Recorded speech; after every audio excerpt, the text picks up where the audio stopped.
प्रधानमंत्री नरेंद्र मोदी ने 23 अक्टूबर को रूस के कजान में 16वें ब्रिक्स शिखर सम्मेलन के दौरान चीनी राष्ट्रपति शी जिनपिंग से मुलाकात की। ये पिछले 5 सालों में दोनों नेताओं के बीच पहली द्विपक्षीय बैठक थी। गालवान घाटी में हुए संघर्ष के बाद से भारत और चीन के रिश्तों में खटास आई थी और वास्तविक नियंत्रण रेखा LAC पर भी तनाव काफी बढ़ गया था। इस बैठक से ठीक 2 दिन पहले ही भारत और चीन ने LAC पर सभी विवादित क्षेत्रों से अपने सैनिकों को हटाने का ऐलान किया। अब सवाल उठता है, क्या दोनों देशों के रिश्ते में सुधार हो रहा है और यह विघटन कैसे संभव हो सका? सरकारी सूत्रों के अनुसार चीन भी कुछ समय से LAC के मुद्दों का हल चाह रहा था।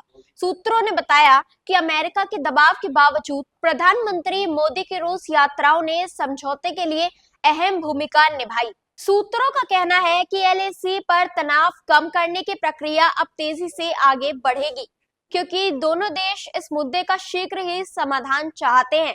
भारत और चीन के सैनिकों की पेट्रोलिंग भी जल्द ही शुरू होगी और सैनिकों की पूर्ण वापसी अंतिम चरण का हिस्सा होगी, जो भारत के देखो और जांचो दृष्टिकोण पर निर्भर करेगी। प्रधानमंत्री मोदी और शी जिनपिंग के बीच बातचीत में इस जल्दबाजी की झलक साफ दिखाई दी है।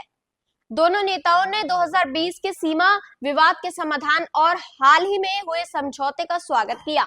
उन्होंने आपसी मतभेदों को शांतिपूर्ण तरीके से निपटाने और सीमा क्षेत्रों में स्थिरता बनाए रखने के महत्व पर जोर दिया।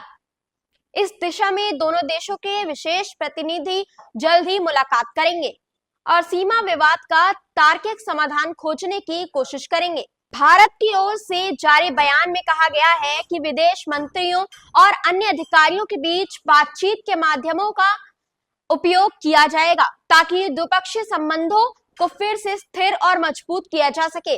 दोनों नेताओं ने इस बात पर भी सहमति जताई कि भारत और चीन के स्थिर और सौहार्दपूर्ण संबंध न केवल क्षेत्रीय बल्कि वैश्विक शांति और समृद्धि के लिए भी सकारात्मक प्रभाव डालेंगे। इससे एशिया और दुनिया में बहुध्रुवीय व्यवस्था को मजबूती मिलेगी।